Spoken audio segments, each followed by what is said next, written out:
రింతలు లెక్క చేయకు పళ్ళున్న చెట్టుకు అలవాటేగా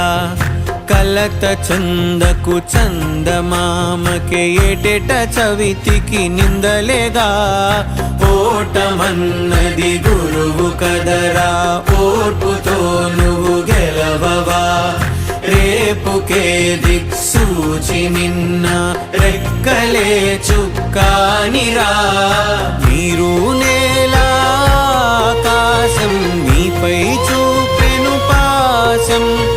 దారే తప్పిన పాదాలు గాడిన పడితే సంతోషం